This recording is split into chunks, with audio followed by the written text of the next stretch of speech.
Ambalema MCT la diabo na radio emergency la membo ani yankuma bisimila nga plateau kan do ma wolele l'invité du jour bi maba bolokoro mamie makoro ye anga société kono ko makoro kuma abe ko surku bodu da be ko abe jeya mo ye kata anga ni société sigle makoro ya de kan c'est une société aristocratique, c'est une société communautariste et collectiviste be chomina antisiga tani makoro te ali to bu bara abe nous comme makoro bele de kofe ga société transversement donc bibina anga ba maliba de ado antisiga kemma yi jamana tsiga bo nyogona fo anga sile anga kokoroma anga si anga makoro boma.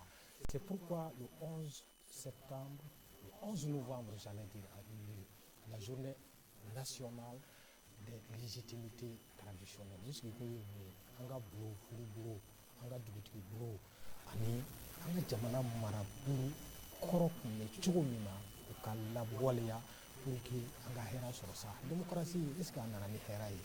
La démocratie kera iti somo la jati korodo iti fado. Je crois qu'il faut makunya démocratie. Makoroba bolokoro bi adina kuma fanye ni meto en kono parce que amina ke référencé en tableau. Il est membre de la communauté en matière, la communauté de pratique en matière de lutte contre la corruption et l'enrichissement illicite. Oh, yurku mi nyo yale do anga jamana en kono, ba maliba en kono, ma kele ka ma kele nyoro do ici. Ko bara pa fente wala, luka association civile au Kenya de Kama. A wolele do bi en fait pour que akuma o kan. El Hadji Mouri Kaba Jakite ini nyanguma ibsimila nga plateau. أعوذ بالله من الشيطان الرجيم بسم الله الرحمن الرحيم والصلاة والسلام على المرسلين محمد بن عبد الله وعلى آله وصحبه أجمعين. أنا من باو بدون منا أم بقول لسه ألوكين كنا بينما على من كأنغال دلا أنغال فولي attaché station de télévision M7 TV. M7 TV. Andera ka Allah émission chamaname. Gania folloy ala diana ankabi nyonke ka nyonk manyoya ka hankli charon ni la même boîte bese ka la famille sont à Konyala à Crawford na okoni obedia anye. Alors El Hadji Kaba Mouri Kaba Jakite auka association no yo communauté de pratique en matière de lutte contre l'enrichissement illicite et puis la corruption nous oye ka yurku kele auka association sigile do ka o hakina borami au yo association sigile yurku kele ka muna ama association sigile ka senet Daniel, mon association civile, Andéunga Kala école là. Pourquoi la lutte contre la corruption? Ekani ngali ajara ani. Ante andama moide. Barta gelea membe ankelina beninka jamana kono. Andronte utroya namnala nga modama dawde tura hankli jagabo la ka ye ko jamna be bulo min kan sang kale yaw kacca basi ko gele ya be aywa farkulu kende o troya be ga troya men ka gelani troya beliye o ye jusukunu jogo o tieni min kera anka dambe anka ta folo ta masra beke menkan ni anu jogo dona ka ben sira men fe n'a bɛ wele nansarakan na ko humanisme soudanais olu ye min sɔrɔ olu mansaw la jogodon fanfɛla la a yera ko a ma k'an sago ye a ma k'an sago ye mun na sabu jugu minnu bɔra kɔ kan ka mɔla janga minnu bɛ i ɲɛsin olu dɔrɔn ma kan tɛ dɔ wɛrɛ ma dɛ mɔgɔ minnu bɔra olu ka jamana la ka na an minɛ k'an jɔnya minɛ ka alulakan k'o don an kɔnɔ an ka jogo ɲumanw k'o yɛlɛma ka nin taama k'a ka jogo ɲumanw ta ka taa n'olu fɛ yen ka jogo ɲumanw jogo juguw don anw na y'u k'o b'o jogo jugu la wa u ye min to an bolo comme héritage jurugu i bɛna ye adamaden bɛ baara nin kɛ c'est que o y'a sɔrɔ déjà a bɛ i kunkolo de la i bɛna kɛ ko o ko kɛla i kɛra sira jugu kan wa i kɛra sira ɲuman kan wa yanni i k'a daminɛ hakilinata dɔ de b'i la fɔlɔ ayiwa nka anw fɛ yan olu de fɛ yen institution labɛnnen cogo min na n'i tɛgɛ taara yugu la n'i y'a Amérique jateminɛ bɛna san dama kɛ ka sɔrɔ olu kɔni a kɛ olu fɛ yen komi a bɛ minnu b'a yan cogo min olu sɔrɔ an ka tariku tɛ kelen ye an ko adamadenya l'humanisme soudanais min fɔ kan filɛ nin ye olu yɛrɛ ka nin ka kan na n bɛna ni o kuma de ye nin ye olu tɛ sɔn ka ko min kɛ olu yɛrɛ ka nin fɛ yen ali bɛ sariya le labato n'alu bɔra olu ka jamana yɛrɛ ka na ye kɛrɛnkɛrɛnnenya la ni n ko alu dɔwɛrɛ tɛ o faransi de ko dɛ pour que olu ka fɛrɛ an ma fo alu y'a bɔ an suya la k'an bɔ an suguya la k'an bila tiɲɛnikɛ sira kan an bɛ se ka ɲɛbɔ alujo ɲuman mɛn na ali b'o o bɔ an kɔrɔ ye minnu bɛ olu ma dɛmɛ k'an coro ali bɛ wele jaga an ɲakɔrɔ donc pour que an ka t'u ka jɔnya juru la toujours ni an ye jate minɛ tiɲɛlikɛlaw olu bɛ lafasa olu yɛrɛ ka nin fɛ tiɲɛli tɛ se ka kɛ olu fɛ yen dɛ nka anw fɛ yan tiɲɛlikɛlaw mais anw bɛ yan olu félicitelen don olu de talen don olu jaga k'olu yanga o la an ka hakilinata bɛ kɛ ni mun ye k'a fɔ ko tiɲɛni de ka ɲi El Hadj Mori Kaba Diakité association n'o ye communauté de pratique en matière de lutte contre la corruption et l'enrichissement illicite a bilara sen na waati jumɛn hakilina bɔra min quels sont les objectifs présentez-nous de façon générale votre association an ka tɔn nin a sira sen kan le 6 octobre 2016 o mɛnna dɛ a dumuni kɛra san duuru dɔrɔn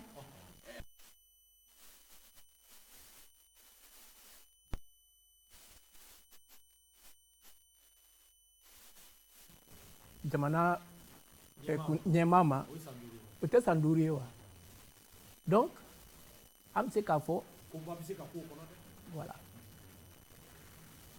komi mɔgɔ minnu ka ca an ka tɔn nin na o ye denmisɛnw ye olu cayara cogo di olu y'a ye kalanyɔrɔw la mɔgɔ minnu bɛ olu hakili ka di olu ka leçon ta olu mana kɛ ka exercice kɛ olu kun fo ka taa se examen wagati ma mɔgɔ minnu bɛ fɛn ɲuman nɔti ɲuman sɔrɔ olu y'a jateminɛ k'a fɔ olu de bɛ to kɔ tuma bɛɛ minnu tɛ kalan kɛ minnu tɛ baara kɛ min tɛ kalan kɛ minnu tɛ baara kɛ examen waati mana se olu de bɛ tɛmɛ olu de fɔlɔ e bɛ ko taa examen concours don ka mɔgɔw ta baara la o la ɔ o dɔrɔn tɛ o ɔ n'i ɲɛ b'a la i tɔɲɛna mais tɔɲɛni o bɛ bɔ mun na mɔgɔ minnu ka kan ka sariya labato don bɛ kɛ olu kan ka tɛ n di olu ma mais ka ca ni olu yɛrɛ kalo sara ye a fɔ o ma ko yurugu-yurugu n'o kɛra o e fantanden i b'i ka leçon ta très bien i tɛ examen sɔrɔ i tɛ concours yɛrɛ sɔrɔ examen yɛrɛ sɔrɔ ka di i fɛ ka tɛmɛ concours yɛrɛ bɛ kɛ waati min na mɔgɔ minnu tatɔ u bɛɛ dɔnnen don i ye minnu b'u bolo don cogo la ye e bɛ i tɔɲɔgɔn min fɛ i bɛ a dan a bɛna don kilasi la question fɛn fɛn mana fɔ ɲininkali fɛn fɛn bɛ kɛ n'a ma e yɛrɛ ɲininka ko i ka a labila o la ni a nɔti bɔra waati min na ale bɛ o bila e ɲɛ o bɛ kɛ o bɛ kɛ minnu concours yɛrɛ ta n'i ma wari sara i tɛ a sɔrɔ i tɛ baara sɔrɔ bon mɔgɔ minnu ka kan ka taa parce que a dɔnniya bɛ alu la olu ɲɛ b'a la ni olu masa kɛra fantanden ye olu kɔni olu bɛ tɔrɔkɔ olu ka position de la olu yɛrɛ bɛ to fantandenya la i t'i ɲɛ sɔrɔ pewu o mɔli de cayara aw ka laɲini yɛrɛ ye jumɛn ye quelles sont vos an ka laɲini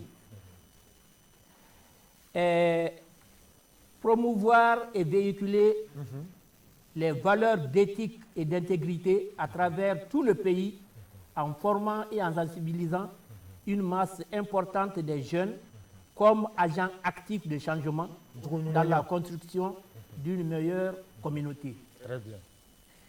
Yaro an ka tariku la awa an ka mɔba Samori Touré o Babemba o Farouk ani minnu sera ka an bɛ min wele ko empire du Ghana fo ka taa se empire du Mali kan olu ma tulonkɛ wulu yɛrɛ la o taabolo min tun bɛ wulu bolo adamadenya sira min bɛ olu kan constitution min bɛ fɔ nin aw fɔlɔ le wulila ka fuga ka adamadenya sirabolo kan ka bɛnkan bɔ ale yɛrɛ bɛ se ka ɲɛbɔ ni mɛn kɛ. Les 44 lois de Kouroukafuga, c'était en 1235. Tabarkala. Sunjata sigira fanga la don min na.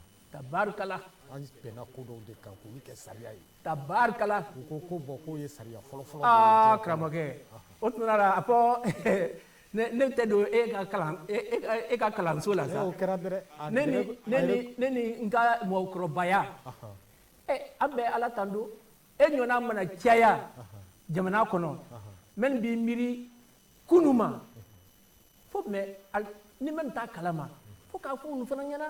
O ye tiɲɛ. K'a fɔ an kana jɔ an yɛrɛ la. O y'aw ka association sigi kan de. An ka association k'a fɔ ko sariya bɛ taabolo b'an ka jamana in na taabolo bɛ an ka jamanaden la. U tɛ labato. U de tɛ labato sinon o taabolo sigira sen kan depuis Sunjata kɛra empereur ye don min k'a sigi Manden tigiya la don min u bɛnna ko dɔw de kan k'u kɛ an taabolo ye olu de tɛ ka bato o de kɛra kunfɛtaga ye ka na ni yurugu-yurugu cali ye an ka jamana kan. Ayiwa hakilina wɛrɛ jumɛn b'a kɔnɔ. Mɛ fana bɛ a kɔnɔ. N'i kɔni ko an dɛrɛnen bɛ min na c'est que faamaya o ye cɛw ta ye. Faamaya ye cɛw ta ye. Parce que cɛw de bɛ taa kɛlɛyɔrɔw la n'a fɔra ko ka sɛnɛ kɛ cɛw de ka ca ni o yɔrɔw la baarakolo gɛlɛnw fɛn fɛn bɛ kɛ o bɛɛ ye cɛw ta ye mais o tɛ ko an balakaw fana ko u tɛ adamaden ye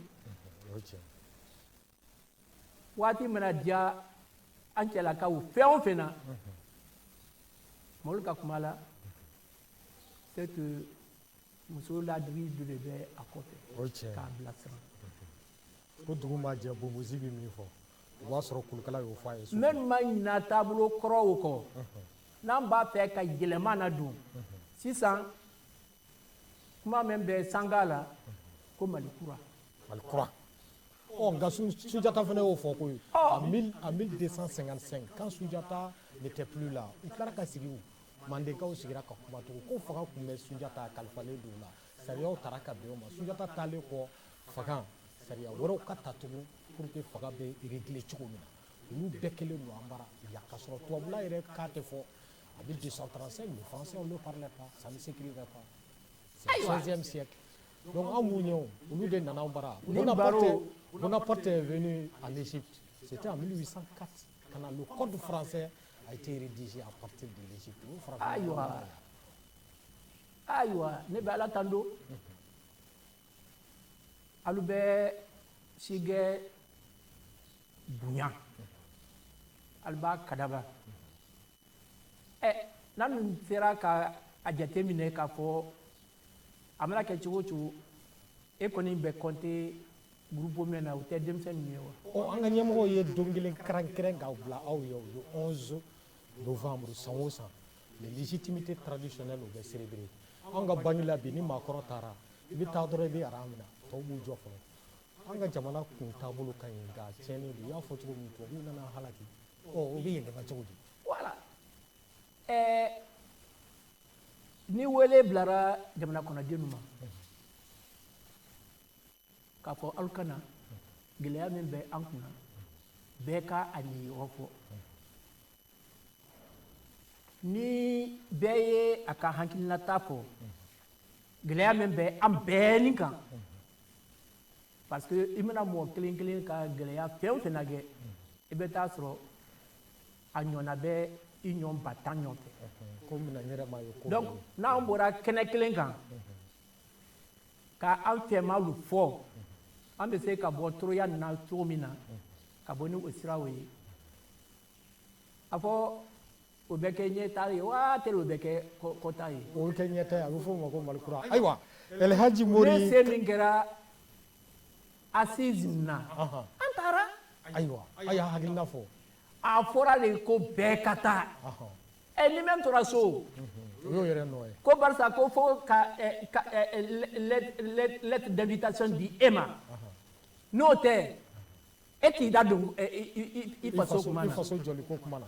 ayiwa Jakite an kana an ka waati tɔ man jan dɛ aw ka communauté de pratique en matière de lutte contre la corruption depuis a sigira sen kan fo ka na bi e ko san 5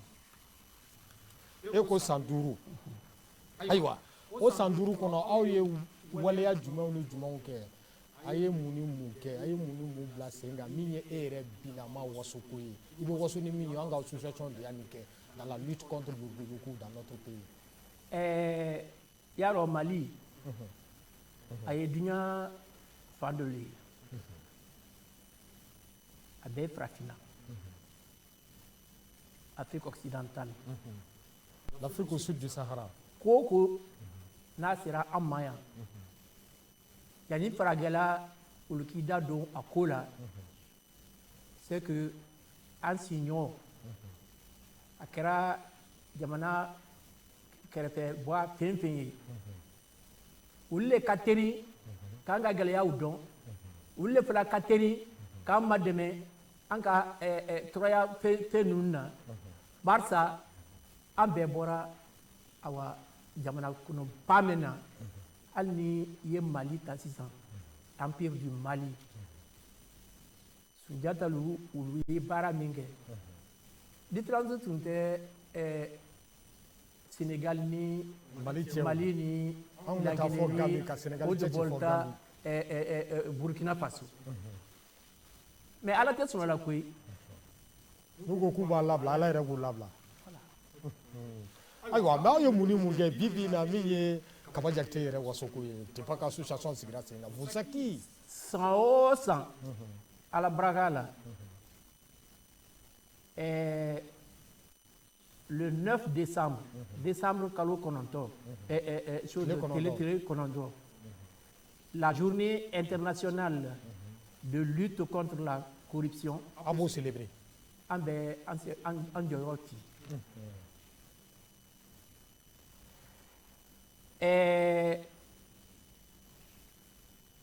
An ma da o ma dɛ. San o san, sariya kolobaba dɔ bɔra. N'a bɛ fɔ ko convention de la semaine nationale de la jeunesse de lutte contre la corruption. San o san. A b'o lawaleya. An bɛ a 6e édition de préparer ɲinan 6e édition san 5 kɔnɔ a ye dɔ kɛ. O tɛmɛnen kɔfɛ,